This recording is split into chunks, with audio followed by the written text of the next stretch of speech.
How's everybody doing? My name is Anthony Brian Logan, and today we got to talk about the White House issuing new rules of decorum for journalists during press conferences. Now, it's pretty sad that it's come to this. You would think that adults will understand how to behave themselves when they're talking to the president or when they're out in public in general or in a situation when they have to be called on to ask a question. It's very basic. Go back to elementary school days. The teacher says, before you ask a question, what do? You raise your hand, wait to get called on.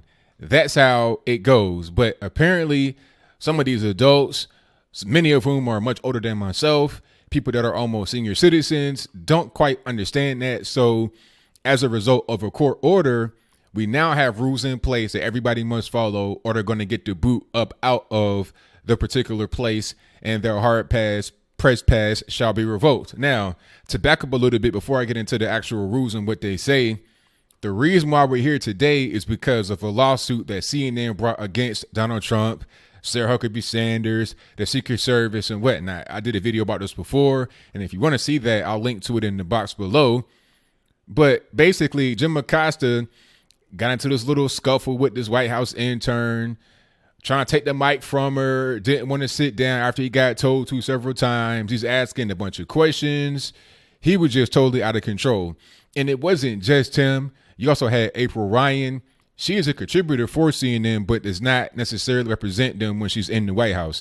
She has some kind of urban network she's affiliated with, and she's in there on their behalf.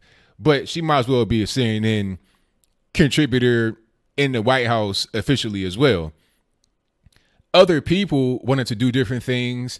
They want to grandstand. They want to sit up there and argue. They want to have a debate. They want to give an impassioned speech, virtue signal, all that kind of stuff. And it's like, look, a press conference, a time and place for that. If you want to debate Trump or have a one-on-one, Robert Walters sit down with Trump, you can try to arrange that on your own. Get your network or whoever you need to get to have that happen. But don't come into the press conference room where the questions are supposed to be about a specific thing.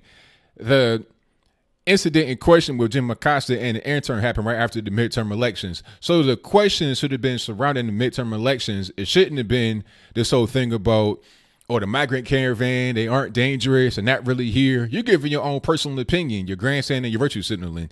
It's ain't the time for that, which is why Trump told you to sit down and relinquish your microphone, give it to your colleague, but you didn't want to do that. So as a result, Jim Acosta, you got your press pass, hard pass revoked. So you can no longer be in the president's presence.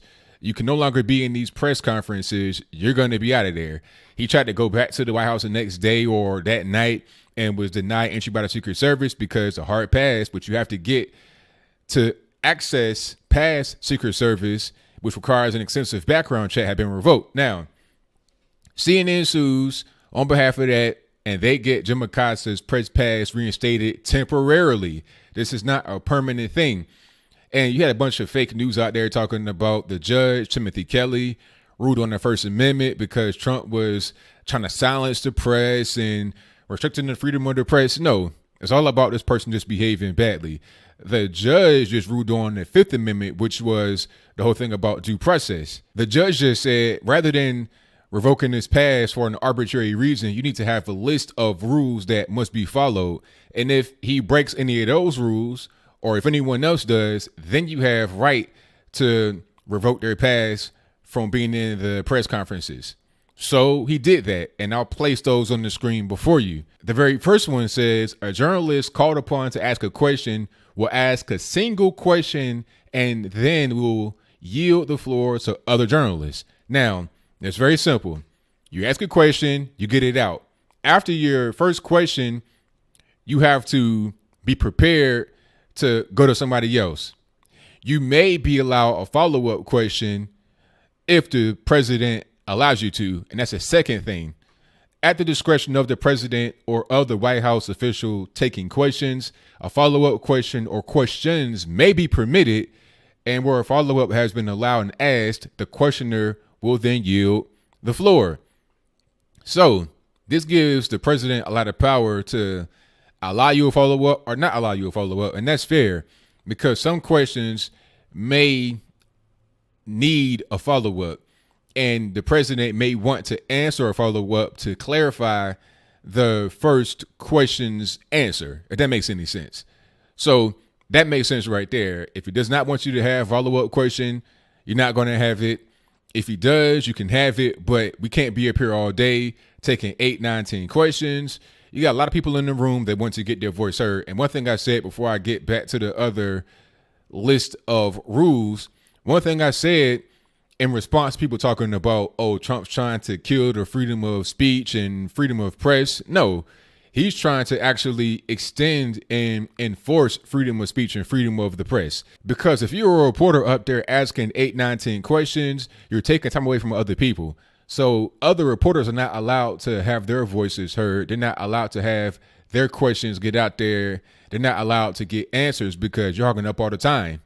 All right. So that is a serious issue. The next rule, yielding the floor includes, when applicable, physically surrendering the microphone to the White House staff for use by the next questioner. That is hilarious. They're trolling Jim Acosta. This might as well be called the Jim Acosta rule, because this is the reason why these rules are being written anyway. Like I said from the beginning, you have adults. They should understand how to play nice and how to raise their hand, which is what you learn when you were a child. But apparently people don't, or they choose not to in the case of Donald Trump and the administration currently. So now you have rules that are on the books that you have to follow. And if you don't, you're going to get kicked out. And this is really Jim Acosta's fault. So I think when reporters read this, they're going to think about Jim Acosta and look at him as the reason why you can't just, it's not so free as what it was before. So to all the people that are out there that are journalists, tell Jim Acosta thank you next time you see him. But the last thing, failure to abide by any of the rules 1 through 3 may result in suspension or revocation of the journalist's hard pass. Very simple. Again, Jim Acosta, talking to you. If you can't follow those rules, if you can't, ask one question, get it answered, and be prepared to move on to the next person. If you can't do that, then you're going to get your hard pass suspended. Whatever happened to journalists just trying to find a story about a subject rather than trying to be the story themselves? I'm not interested in hearing about Don Lemon's drama, Jim Acosta's drama. Tell me about what's happening with the country for real. These are distractions, but no more, because we have these rules in place. Shout out to Timothy Kelly. I was kind of upset at first. I was like, how can you restore this man's press pass? But he did a great thing. Remember, this is a Trump appointee. He did a great thing. Now nobody can say anything because there are rules in place. If you violate the rules, now you can just go ahead and get kicked out. Beautiful thing, worked out perfectly.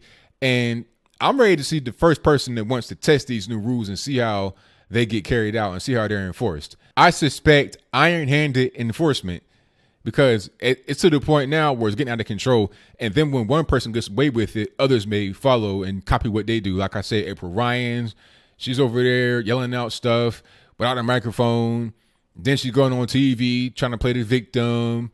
And you got other people trying to defend Jim Acosta. You got CNN trying to poke their chests out and gloat.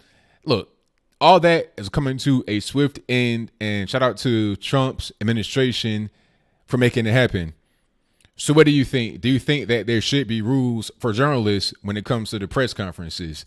If you think so, please explain to me why. You know my reason why. Because they can't act right. If you can't do something very basic, like I said, when you are a child, elementary school, the teacher says, raise your hand if you want to ask a question and wait till you get called on. Don't be talking in class. This is really, really basic things. And it makes me wonder, are we talking about an infantilized people that have never had a childhood? Like, how did you go throughout your life not knowing these basic skills? Or it could be, like I said, intentional disregard of things you know to be true and right as far as respecting people just because it's Trump and you hate the administration and you want to grandstand and boast and brag and virtue sitting onto your friends who hate Trump. But is it wrong to have rules here? Do you think that I'm wrong? Do you think I'm some kind of racist bigot? Orange man am I an orange man? Orange man bad? Is that what it is? I mean, seriously, if anybody out there disagrees with what I'm saying, please explain to me why in the comments. Why is it bad to have rules? Okay, these rules shouldn't have to be written. If that's your assertion, and I agree, they shouldn't have to be written, but obviously they need to be written because people don't understand how to behave. And if you don't understand how to behave, well, I'm going to tell you. And if you don't want to follow the rules, then off you to Shane. Peace out. Sayonara. And that's it. So whatever your comments are, please let me know in the comments below. And that's all I got to say for this video. If you like what you heard, please comment, rate, share, and subscribe. Peace.